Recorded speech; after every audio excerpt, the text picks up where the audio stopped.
세계의 이목이 집중된 가운데 일본은행 회의가 열리고 있습니다.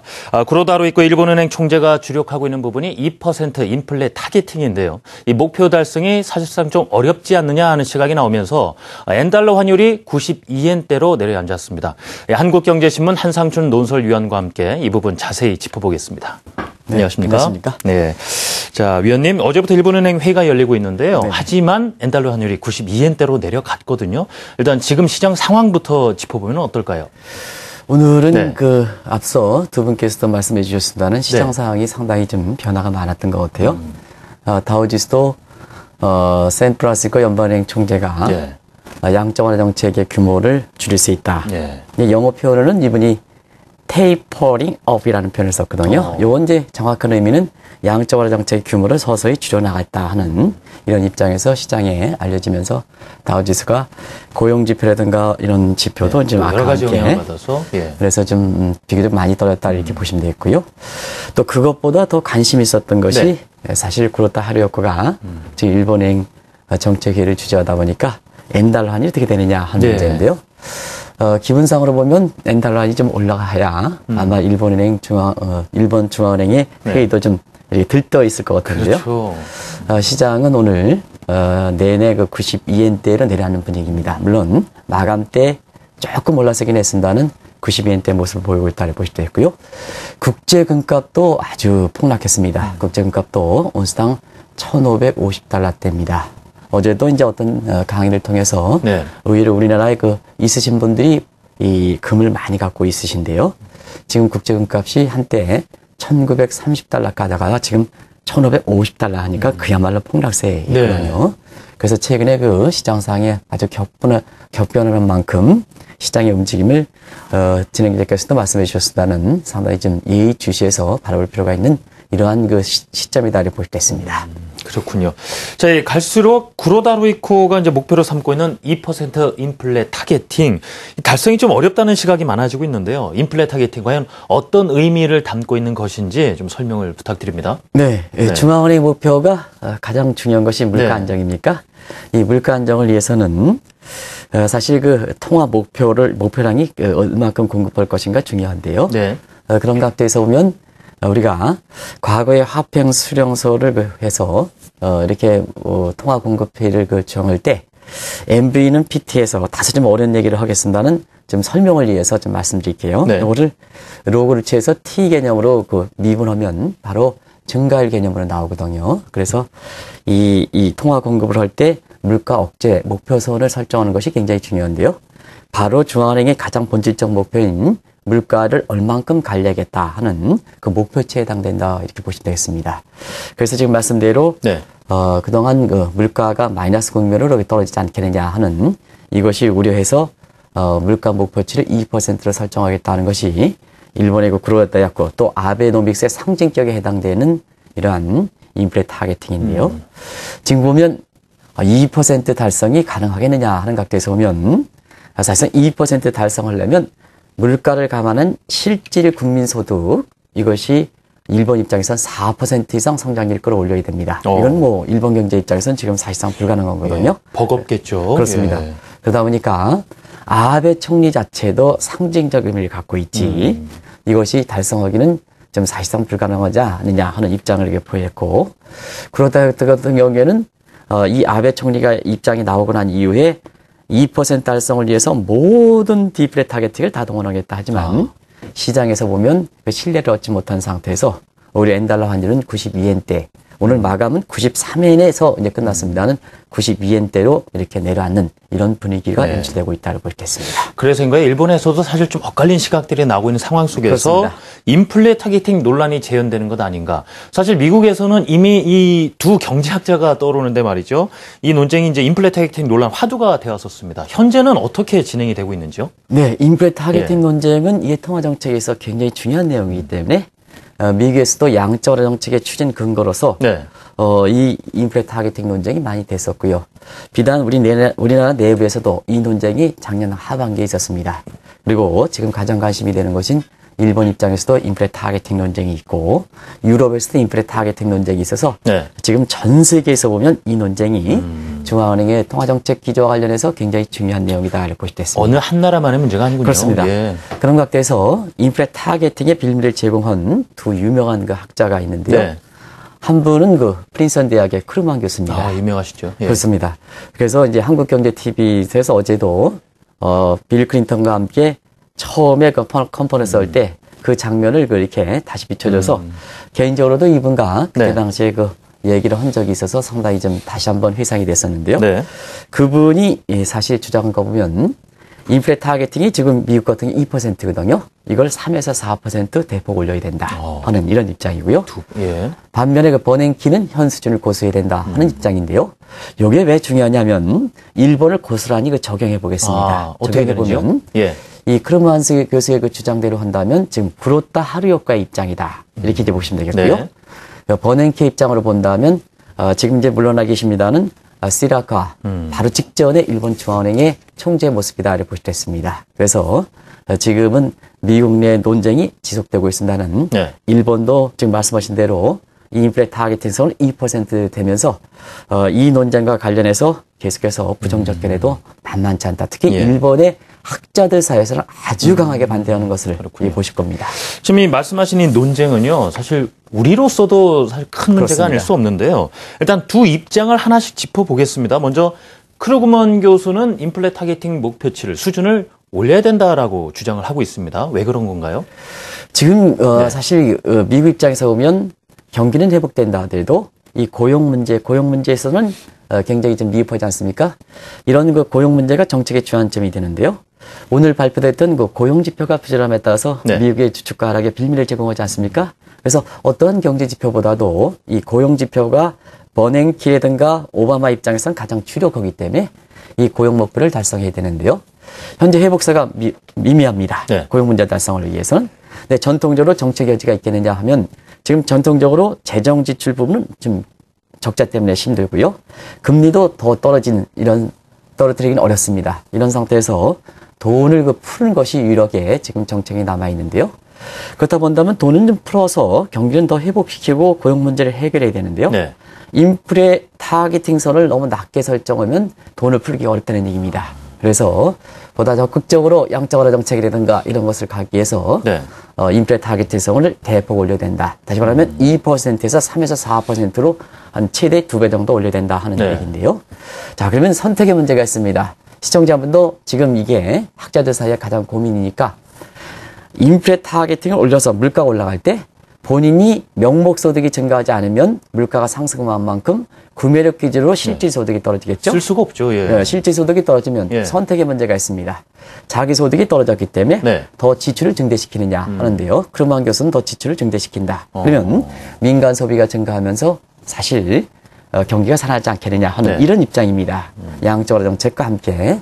요건 거시경제에서 보면 사람들이 머니 일리전, 화폐 환상이다 이런 표현을 쓰는데요. 네. 요 화폐 환상에 대해서는 비교적 사람에 대해서 그런 화폐 현상에 젖을 가능성이 있다 하는 그런 쪽으로 이렇게 크루만 교수가 인플레 타겟팅선을 상향 조정해서 네. 경기 문제, 고용 문제를 해결해야 된다 하는 예. 입장을 주장했다고 보실 수 있습니다. 저희 말씀하신 크루그먼 교수의 그런 주장에 대해서 정작 이제 버냉키 쪽에서는 무모하다 싶을 정도로 강력한 어조로 반박을 했거든요. 그만큼 또 근거가 있기 때문에 그런 것 아니겠습니까? 예. 아무래도 그렇죠.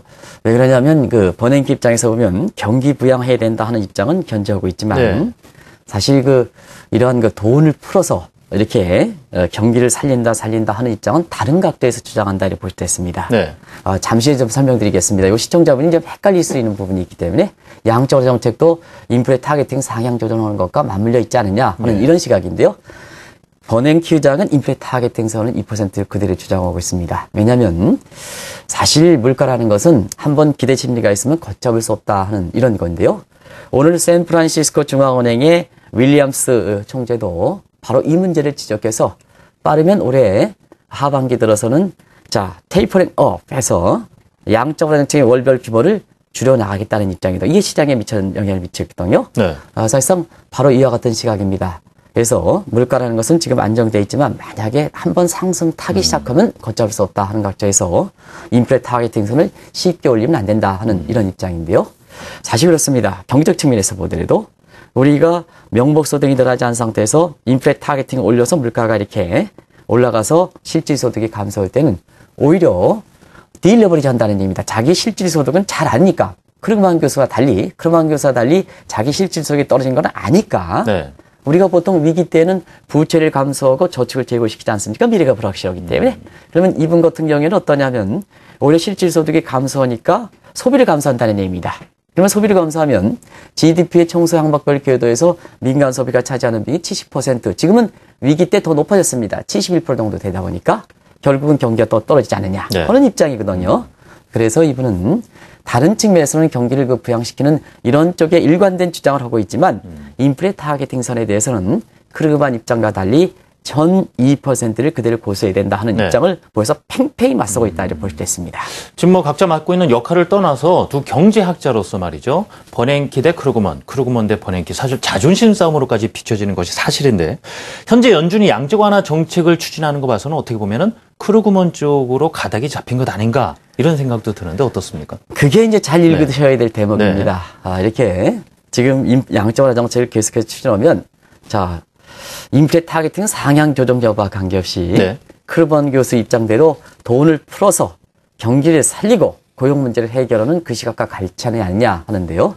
사실 지금 버냉키 입장에서는 인플레 타겟팅 2%를 고수하고 있습니다. 그래서 크루그먼 교수의 입장에 대해서는 정면으로 반박하고 있는데요. 그러면 시청자분께서 당신 그러면 돈을 계속해서 푸는데 어떤 근거냐 하면 인플레 타겟팅선을 올려서 통화 정책의 여지가 있기 때문에 계속해서 3차, 4차 양적 완화 정책을 추진하는 게 아니라 지금 중앙은행의 목표를 설정하고 있는 물가가 지금 월마트 효과, 할인마트 효과 때문에 지금 세계가 이렇게 one world, 또 어제도 한국경제 컨퍼런스에서 주제가 one economic입니다. 이렇기 때문에 전 세계가 레벨 플래닝 필드 된 상태에선 상품의 공급 상태다 보니까 이 물건을 팔기 위해서는 뭐냐? 최정 상품의 가격 파괴, 가격 인하를 할 수밖에 없거든요. 그래서 물가가 지속히 안정돼 있으니까 중앙은행 입장에서 물가 부담이 없다는 얘기입니다. 그래서 물가 부담이 완화돼서 4차, 5차 이 양적 완화 정책을 추진하는 거지. 인플레 타겟팅선을 크루그만 교수의 주장을 받아들여서 상향 조정해서 사실상 이걸 돈을 푸는 것은 아니다 하는 것을 분명히 말씀드리겠습니다. 그래서 지금의 양적 완화 정책이 추진하는 데 있어서는 크루그만 교수의 주장과 달리 통화 정책의 여건에서 보면 물가가 지속히 안정돼 있기 때문에 물가 부담이 없는 상태에서 경제정책의 중점이 물가 안정보다는 고용 문제, 경기 부양이다 보니까 전통적인 정책 여지가 적어진 상태에서는 결국 양적 완화 정책을 계속해서 추진한다 하는 것을 말씀드립니다. 이게 이제 상당히 혼란스럽기 때문에 제가 분명히 말씀드리는 겁니다. 인플레 타겟팅선을 올려서 하는 게 아니라 물가가 안정돼 있기 때문에 그 물가가 안정돼 있는 상태에서는 중앙은행이 많은 국민들의 세금 가지고 그렇게 많이 하는데요. 사실상 존립 기반이 없어지지 않습니까? 그래서 경기 부양 차원에서 양적 완화 정책을 추진하는 거다 하는 것을 다시 한번 말씀드리겠습니다. 자, 그렇다면 마지막으로 확인을 해볼 부분입니다. 이제 일본은행이 목표로 삼고 있는 2% 인플레 타겟팅 달성 가능성이 얼마나 되느냐 하는 부분이거든요. 시간이 가면 갈수록 사실상 이 문제가 힘들어지는 것 같습니다. 우리도 사실 그렇다 하루 효과의 문제에 대해서는 상당히 부정적 입장을 취했습니다는 어제 아마 진행자분께서도 방송을 진행하기 위해서 경제 지식을 높이기 위해서 아마 한국경제TV에서 좋은 자리 제공한 것을 좀 봐주셔서 그 자리를 봤으면 어제 아주 피 튀기도록 중국과 그다음에 일본과 미국에서 오신 그 대표자분들이 이 양적 완화 정책 관련해서 피 튀기는 논쟁에서 아주 성황리에 끝났습니다. 아마 컨퍼런스 지구 측에서 지금 가장 많이 인원들이 와서 관심을 보였었는데요. 그래서 거기 있는 분들이 그러더라고요. 최근에 국제 컨퍼런스가 많이 열리는데 한국경제 국제금융 컨퍼런스가 굉장히 대박을 쳤다는, 죄송합니다. 아침부터 이런 얘기를 해서 대박이라는 표현이 좀 이상합니다는 성황리에 끝난 상태입니다. 근데 왜 그러냐면 말씀으로 감지가 됩니다, 분위기가. 왜 그러냐면 그만큼 관심이 높았었기 때문에 그렇습니다. 네, 어제 내용을 잠시 요약해 드리면서 오늘 그렇다 하루 효과라든가 미국에서 벌여지는 크루그만 교수, 그 다음에 버냉키 간의 논쟁을 어제 고스란히 내용을 요약하면 바로 결론이 나올 수가 있습니다. 어제 같은 경우에는 양적 완화 정책에 대해서 일본의 하야마타 지금의 아베노믹스의 이렇게 이론적 근거가 되는 예일대 명예 교수가 얘기하면 양적 완화 정책 뭐가 문제냐? 자, 문제가 된다면 다른 국가 풀어라, 한국도 풀어라 하는 입장인데 반해서 사실상 일본의 전 그 후진타와의 경제 이렇게 지도자, 우리 입장에서 보면 교사라는 표현을 쓰죠. 경제교사라는 표현을 쓰는데요. 경제교사, 그분은 뭐냐, 그 근린국가 정책에서 사실상 다른 국가에 많은 피해를 미치기 때문에 공조를 할 때 사실 이 문제는 상당히 어려운 문제가 아니냐 하는데요. 저는 개인적으로 네. 어제 아주 토론을 잘 진행해 주셨던 김광두, 서강두 교수가 좀 한마디 좀 입장을 좀 하시려고 했는데요. 워낙 민감한 상황이다 보니까 굉장히 신중하게 이렇게 말씀하시더라고요. 네. 결론을 좀 내주셨으면 저도 개인적으로 보면 굉장히 그 존경하는 교수분이기 때문에 상당히 더 시사점을 던져주지 않겠냐 생각하는데요. 상황이 상한 만큼 굉장히 그랬던 것 같아요. 또 한 가지는 그 이후에 나왔던 지난해 경제학자 로스 교수에 의하면 정책의 틀이든 시장의 틀이든 뭐든지 특정의 주체만 가지고 이익만 가지고 하면 안 된다. 시장 상계라든가 정책 설계가 하려면 아베노믹스에 적용한다면 모든 게임 참여들이 이렇게 이득이 가는 상태에서 정책 설계가 돼야 이것이 지속 가능하고 효과를 볼 수 있다는 얘기거든요. 물론 어제 같은 경우에는 시장 설계 쪽으로 했습니다는 그것을 정책 설계 쪽으로 적용해 본다면 그럼 어떠냐 하면요. 결과적으로 보면 일본만의 자국의 이익을 이렇게 중시하는 인플레 타겟팅을 2%로 오면 중국에서 이렇게 경제학자가 제시한 것과 마찬가지로 화폐 전쟁을 이면서 전 세계가 결과적으로 보면 인플레 문제 때문에 이렇게 공멸의 분위기로 간다는 얘기거든요. 그것을 두 번째 세션에 얘기했던 로스 교수의 표현을 보면 고스란히 맞는다 이렇게 보시면 됐습니다. 결과적으로 보면 어제 그 한국 경제 컨퍼런스의 내용을 고스란히 이번 원행 기회장과 그다음에 브로타 할거의 인플레 타겟팅 논쟁이 한다면 결과적으로 보면 다른 국가에 피해를 주고 다른 사람의 피해를 주고 그다음에 다른 경제 주체에게 피해를 주는 것은 지속 가능 없다. 일시적으로 반짝 효과가 있다 하더라도 결과적으로 보면 지속 가능성은 적다 하는 차원에서 일본 내부에서도 아베노믹스의 주창자에 해당되는 아베 총리도 사실상 어려운 게 아니냐 하는 이런 분위기고요.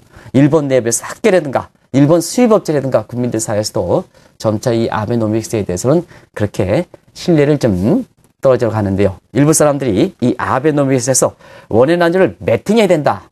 예를 들어서 엊그제까지만 해도 아베노믹스 신봉에서 엔달러 환율이 95엔대 가다 보니까 한개 원의 환율이 1150원 가서 1100원 밑으로 떨어진다. 예를 들어서 2년 후에는 800원대까지 가는다 해서 이 원의 환율에 매팅한다 하는 이런 시각들이 있었는데요. 아마 이러한 그 국제적인 분위기 또 한국경제 컨퍼런스에서 제시했던 인플리케이션 이걸 토대로 해서 네. 한 번 정도는 그런 전략에 상당히 신중을 기해야 된다는 것을 말씀드리고 싶습니다. 예. 네, 지금까지 한국경제신문 한상춘 논설위원과 함께 인플레 타겟팅을 둘러싼 논란 들여다봤습니다. 말씀 감사합니다. 네, 고맙습니다.